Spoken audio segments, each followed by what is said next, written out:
Espiral crescente, arquetípico, evolutivo até chegar no fim. Qual é a conclusão? A conclusão é que não há ninguém digno, como diz o capítulo 5. Ninguém digno. Digno de quê? Digno de levar a história humana ao seu final feliz. Não há ninguém digno. E quando João falou isso, o imperador era Domiciano. Ele era o último apóstolo sobrevivente. Todo mundo tinha morrido. Mortes atrozes, crucificações, decapitações, apedrejamentos. Alguns tinham sido devorados por feras nas arenas. Outros tinham sido entregues como mártires, especialmente depois da criação do Coliseu, cuja construção, boa parte dela foi financiada pelos tesouros do Templo de Jerusalém, que foi saqueado e depois derrubado, mas era tanta riqueza que praticamente o Coliseu foi construído com boa parte da riqueza do templo que veio de Jerusalém na destruição no ano 70. E quantos cristãos foram entregues para a mortandade, para a carnificina ali? E alguns foram os maiores de todos. O Calígula foi um grande assassino, mas não foi só de cristãos, ele foi assassino de senadores, de parentes. Ele era um paranoico louco, cheio de luxúria, só queria fazer sua própria vontade. Ele dizia: eu sou o império, eu sou a Constituição, eu sou o Senado. Ele sofria dessa megalomania. Ele quis botar o cavalo dele, Incitatus era o nome do cavalo, para ser senador romano, para todo mundo chegar e ver Incitatus, que tinha fritado alguns hambúrgueres no Maine, e ele achou que era o bastante para tornar o Incitatus um senador romano. E depois ele achou isso pouco, resolveu colocar o Incitatus para ser cônsul.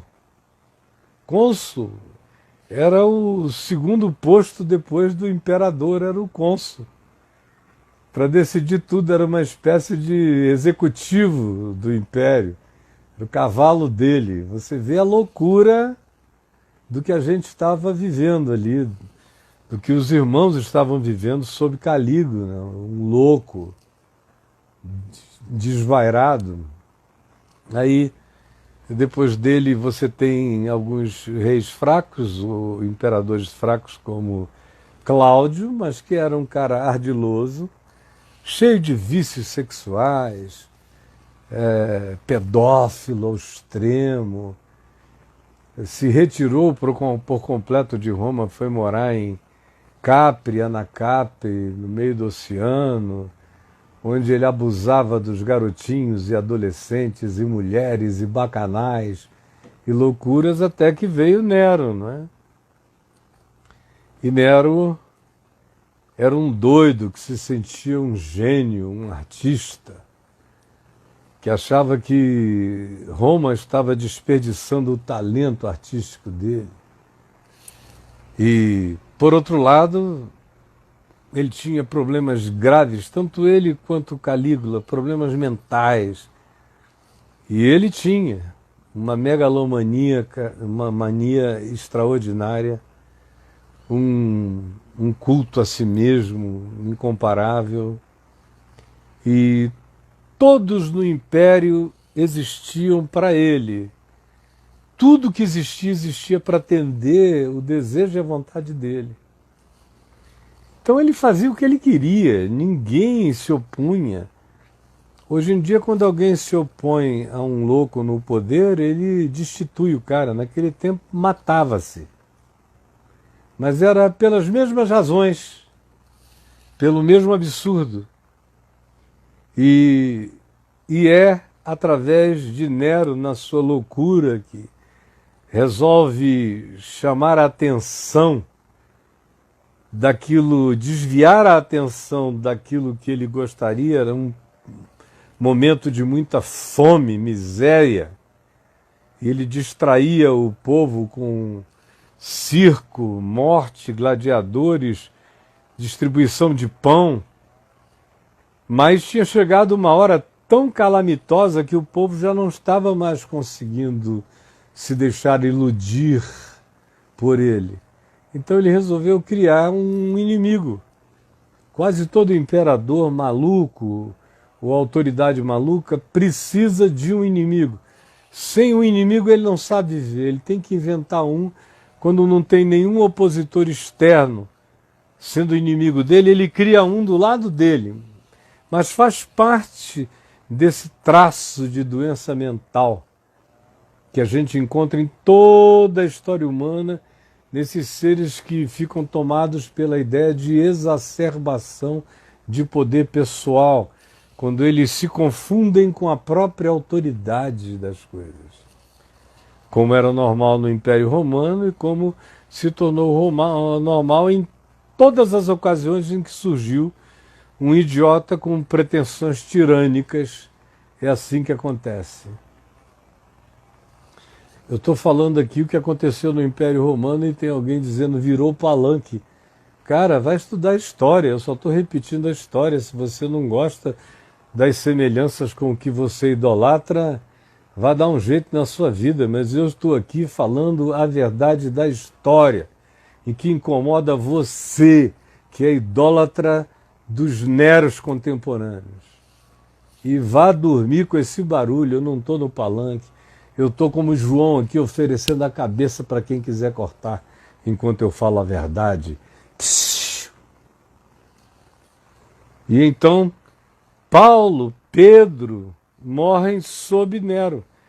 Ele toca fogo em Roma, bota a culpa nos cristãos, gera aquele frisson, pega aqueles cristãos piedosos e os seus principais representantes e os matam. Pedro é crucificado, a tradição diz que de cabeça para baixo, porque ele teria dito: eu não sou digno de morrer como morreu o meu Salvador. E Paulo foi decapitado. E a igreja levou aquele susto. Pedro e Paulo não falam mais. Aí é uma acumulação de perdas. Isso foi no ano 68. E agora nós estamos aproximadamente 38, 40 anos depois desse episódio com Paulo, com Pedro, nos dias de Nero. E Pedro está exilado, acusado de palanque, viu, garoto? Acusado de palanque, acusado de estar pregando política. Porque ele dizia que Jesus Cristo era o Senhor. E os romanos diziam que Senhor era César, qualquer César. Ele dizia que obediência absoluta só ao Evangelho. E os romanos diziam que obediência absoluta era ao imperador. Ele dizia que o Evangelho do Reino de Deus não aceitava nenhum homem como poder absoluto sobre os demais homens, não aceitava e não acolhia a tirania. E uma quantidade absurda de pessoas do Império, tanto quanto o próprio Império, dizia não. Quem quer que se insurja contra o poder absoluto, inquestionável, do nosso imperador ou dos nossos imperadores, esse aí é um traidor político. Está fazendo política, está no palanque. Como alguns aqui, pouco dotados, doentes, enfermos de mente, me ouvem pregar o Evangelho de Jesus, exaltando aquele a quem se deve dar toda a honra, glória e louvor, dizendo que ele é o único poder absoluto, que a palavra dele é a única palavra inquestionável e que a obediência a ele é relativa a todas as ideologias, todas. Aí vem dizer que eu estou no palanque. Não, você que está sepultado na ignorância. Foi gente como você que baniu João e o colocou para morrer de velho na ilha de Patmos, exilado, acusado de pregação política, quando a única pregação que ele fazia é de que Jesus Cristo é o Senhor, é o Cordeiro em pé, que venceu todas as coisas. E isso eu encaro. Todos os que você mandar, podem cortar todos os pedaços de mim, eu vou morrer proclamando essa vitória, essa palavra, esse reino de Deus. E aí, o Apocalipse 5 nos diz que João começa olhando aquele que está sentado no trono, um livro na mão dele. De algum modo João intuía, sabia o significado daquele livro selado por dentro e por fora.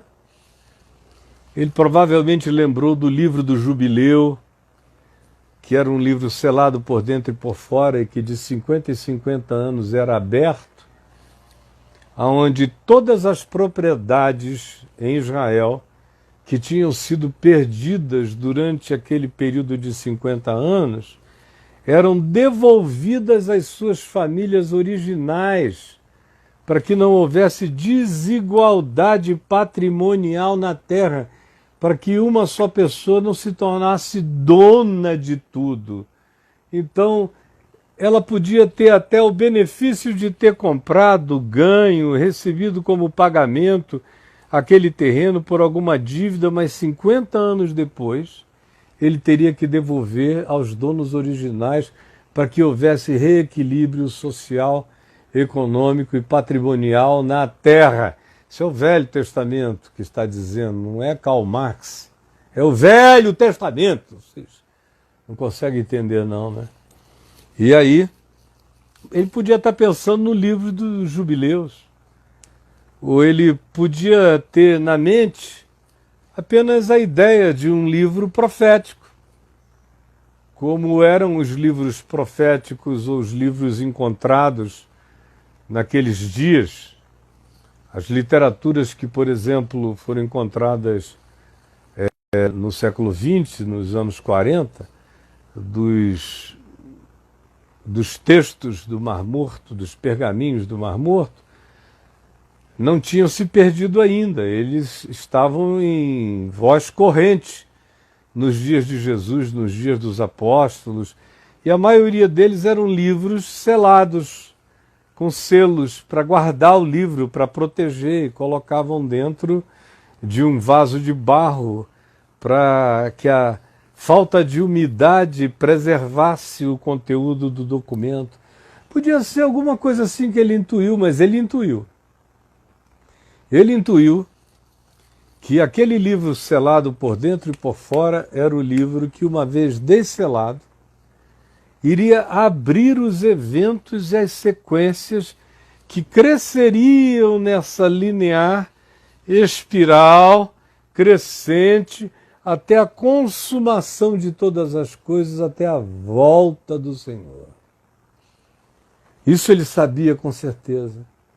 E quando ele olhou, ele falou: se a volta do Senhor depende de alguma criatura universal para fazer acontecer, nós estamos perdidos.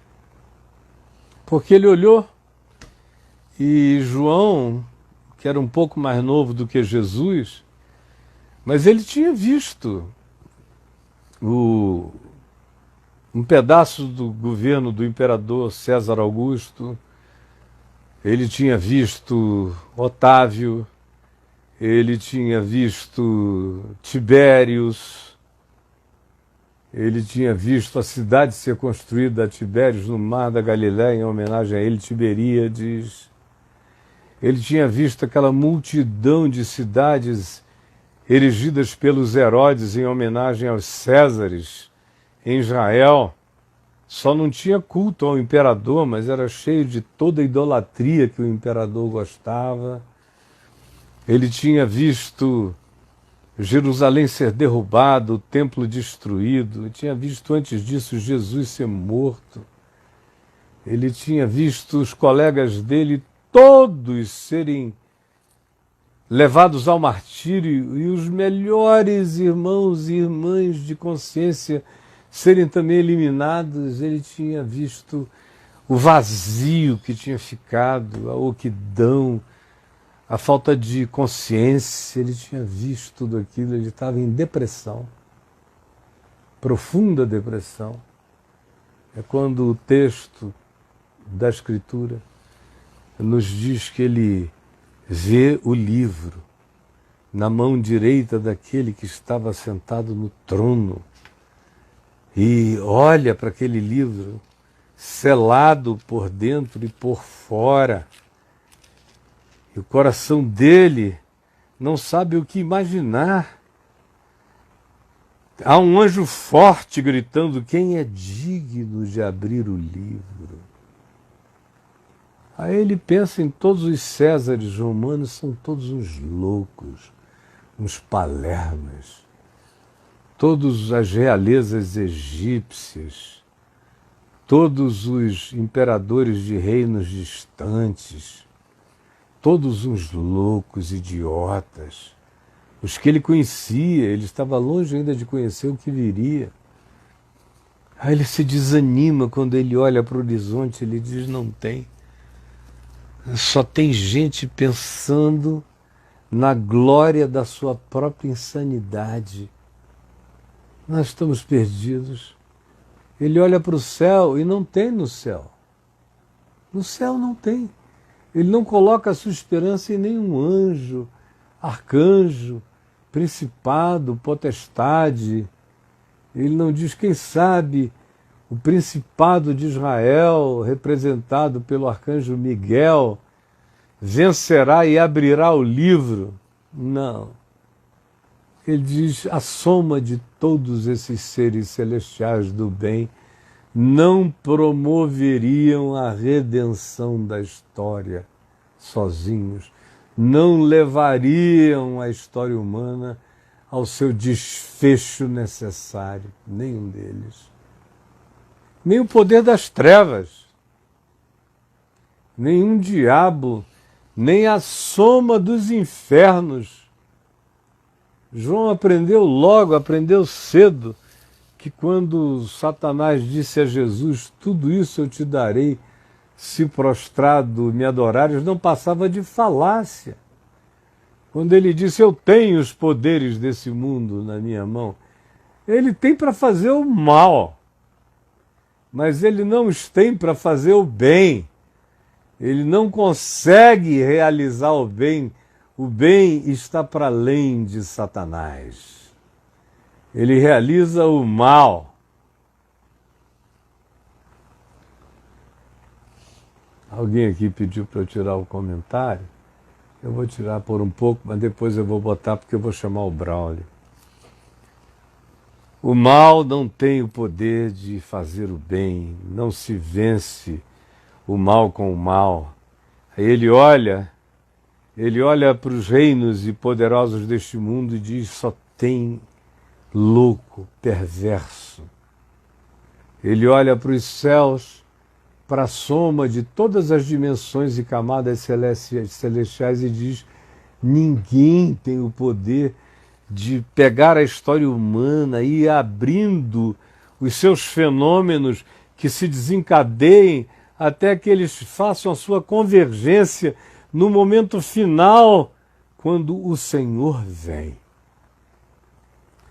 E olha para debaixo da terra, e olha entre todas as criaturas, e nenhuma delas tem nenhum poder para abrir o livro e desatar os selos. Então ele começa a chorar copiosamente, chorar.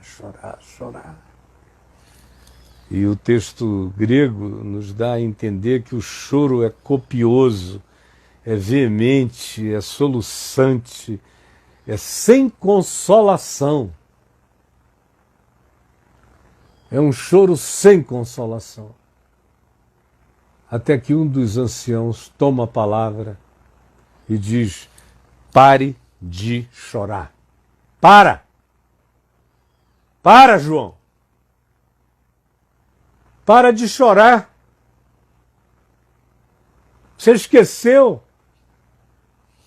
que todos os Césares são loucos, indignos e perversos, que todos os governadores dos povos, que todos os principados humanos e celestiais e dimensionais, que toda a soma dos poderes perversos, que toda a conjunção de fenômenos existentes não tem poder de realizar na Terra aquilo que a humanidade precisa, não tem. E você já devia ter aprendido isso. Tantos milênios de história registrada depois, mas você é tão ignorante que parece que o mundo começou hoje e que tem um fenômeno novo acontecendo. Não, é o mesmo e velho fenômeno da idiotice que só piora e que está em curso. E João entrou em estado de desânimo, ele falou, me tira o tubo. Não dá não, é horroroso. Não tem saída daqui. Como tem muita gente me assistindo hoje nesse estado. Gente tão cansada. E à medida em que esse tempo vai se alongando, há pessoas que vão ficando muito cansadas. Tem alguns se tornando meio suicidas. Tem gente que diz, eu não tenho o que perder, eu não tenho nada, eu estou ferrado. Então, quer saber? Eu vou, e se eu estiver contaminando, eu vou contaminar outros. Já tem esse espírito por aí, crescendo. E a gente entende uma pessoa que não tem o que comer, entra em estado de desespero e não quer nem saber.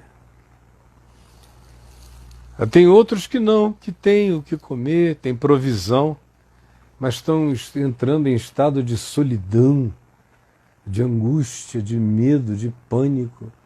Tem gente que está perdendo a noção, que está dizendo, meu Deus, será que isso vai durar para sempre? Como é que eu vou viver? Tem uns com medo de enlouquecer. Você conhece pessoas assim? Gente deprimida, gente em pânico, gente com pavor de enlouquecer, de perder o juízo, de não aguentar, de não suportar. Fora aqueles que ficam pensando o pior.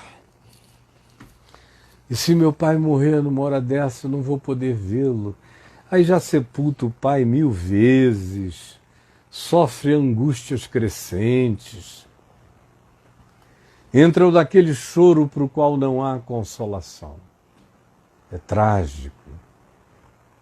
E hoje eu vim aqui como esse anjo forte, clamando em grande voz, dizendo a você, pare de chorar. Não mudou nada. Não mudou nada. Não é o coronavírus, nem o vírus do corona, nem os loucos coroados com vírus de perturbação mental a nos dirigir. Não, nenhum deles tem poder, nenhum deles. Os mais arrogantes podem não aguentar um estalar de dedo de uma noite para outra. Os mais arrogantes. Eu não me preocupo com os mais arrogantes, eles falam suas bravatas, isso e aquilo. Eu digo, meu Deus, ele não suportaria uma embolia cerebral bem suave, ia passar o resto da vida assim, querendo abrir a boca sem conseguir, mas se arrogam a grandes coisas, a grandes poderes, a grandes dominações. Para mim são todos tolos. Sobre a cabeça de todos eles está escrito Mene, Mene, Tekel e Perzim. Mene, Mene, Tekel e Perzim, como sobre o umbral do palácio de Beltesazar. Mene, Mene, Tekel e Perzim. Tu foste julgado, tu foste pesado, tu foste achado em falta.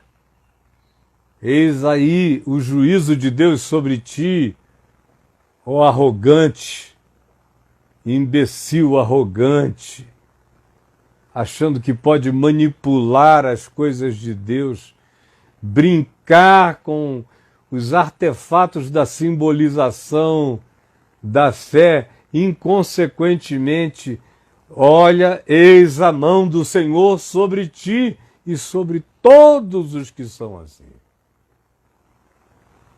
E eu estou daqui seguro como quem está sentado na torre de um atalaia, só vendo a soberania de Deus se manifestar e dizendo a você, pare de chorar.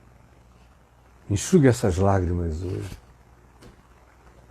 Amigo, a gente nem começou, isso aqui é um jujubinho que a gente está experimentando. Se você não está aguentando, lidando com uma coisa tão banal quanto essa, você não sabe o que é grotesco ainda. Aqui mesmo, todo dia quando eu vejo os números subnotificados dessa tragédia, e logo depois vejo algumas autoridades se arrogando e tratando da coisa como se não estivesse acontecendo nada, eu digo à minha mulher, infelizmente ainda não foi o bastante. Infelizmente ainda não foi o bastante. Porque o que vem por aí, e não é nessa coroninha, vem tanta coisa pela frente. Se o meu coração não tiver a raiz da vitória do Cordeiro, se o Cordeiro não estiver em pé, soberano na minha vida, no meu peito aqui, ó, e eu certo de que todo o poder lhe foi dado no céu e na terra, com a minha vida estribada na força do seu poder, sabendo que o verdadeiro amor lança fora o medo, portanto, andando no amor de Deus, que me cuida e me pastoreia e me liberta de todo pânico e de todo medo e me traz toda a segurança. Se não for assim, quem já não está aguentando essa coronazinha agora, como vai aguentar as grandes e indizíveis calamidades que virão com o vento, com as águas, com os sopros, com os animais, com as vidas, os contágios, o mar que vai apodrecer, as ondas que vão subir e engolir os litorais, os rios que vão se envenenar, as fontes que vão virar absinto, as atmosferas que serão outra vez enegrecidas, as calamidades, como disse Jesus, poderes dos céus que serão abalados. Enquanto isso, os homens desmaiam de angústia. Jesus que disse, por causa da perplexidade das coisas que sobrevirão ao mundo. Ainda se tem, como diz Apocalipse 9, aquela praga da angústia de viver, quando se diz que os homens serão ferroados por um ente de uma natureza híbrida e que não mata, mas produz vontade de morrer, desesperadora. Tudo que as pessoas querem é se suicidar. Você não sabe de nada, está aí brincando de marcha, soldado, cabeça de papel. Amigo, me dá muita tristeza, eu choro de ver a imbecilidade humana. E a gente brincando com coisas extraordinariamente sérias, transformando tudo em política, tudo em ideologia, tudo em inimizade, tudo em ódio, sem nos prepararmos para salvar os que estão morrendo, socorrer os que estão perecendo, ajudar os que não têm socorro. E nos dizendo, enquanto isso, cristãos, e dando apoio àquilo que Jesus repreendeu como Satanás. Jesus dizendo, sai desse homem para certas coisas, e a gente fazendo de conta que aquilo ali não é nada. Morreu o amor, morreu a empatia, morreu a simpatia, morreu a solidariedade, o amor vai se esfriando da maioria, de quase todos, e eu venho aqui e prego o evangelho límpido da graça de Deus, e ainda há quem diga, cala a boca, está fazendo política. Você é que se tornou cabo eleitoral do inferno. Mas eu vou continuar aqui pregando o evangelho do reino de Deus até você não suportar mais. Porque tem um detalhe, eu posso até morrer agora, mas o que eu estou dizendo vai ficar aí para sempre. E não vai parar de crescer. E não há ninguém que tenha o poder de impedir, você entendeu? Minha palavra é aquela que se disse a João. Pare de chorar. O Cordeiro venceu. Ressuscitou dos mortos. Está em pé. É Ele, nenhuma autoridade, nenhuma ideologia, nenhum poder político, nenhum regime que tem o poder de abrir o livro, de desatar os selos, de levar a história até a sua consumação, quando dos céus virá o Senhor Jesus, com os anjos do seu poder, com poder e grande glória. Ora, ao começarem a se aproximar esses dias, regozijai-vos, exultai, porque é grande o vosso galardão nos céus. E não tenham medo da perseguição, nem da afronta. Não tenham medo. Quanto a mim, eu me tenho por louvado toda vez que sou afrontado por estar pregando a pureza do Evangelho de Cristo. Pode me afrontar, é glória sobre mim. Sobre mim repousa o Espírito da glória e de Deus. Quanto mais ofensa, mais coroa de glória vem sobre a minha vida, mais amigos nos céus eu tenho. Quanto mais a minha boca se enche da glória de Jesus e você deseja fechá-la pela angústia odiosa do seu coração, mais você dá testemunho do espírito da profecia que habita sobre a minha vida. E não há ninguém que possa impedir isso. Pare de chorar. Senhor Jesus, é diante de Ti que nós estamos. Eu falo bem baixinho, porque o poder não está no grito da minha voz, mas na autoridade da Tua verdade, rasgando, lacerando, quebrando corações, levando toda a desobediência cativa até a obediência de Cristo Jesus, todo pensamento, toda ideologia, toda mentira dogmatizada, sendo levada até a obediência de Cristo Jesus, enquanto tu anulas sofismas, mentiras e destróis fortalezas de pensamentos do engano na mente daqueles que foram cativados pelo engano dessa hora. É o que eu te imploro. Peço que o Espírito Santo se derrame, trazendo entendimento, discernimento e libertação. Em nome de Jesus. Amém e amém. Eu vou chamar o meu amigo Braulio. Cadê você, Braulito? Deixa eu ver se ele já entrou por aqui. Braulio Natos. E aí, Braulinho? Vai já entrar.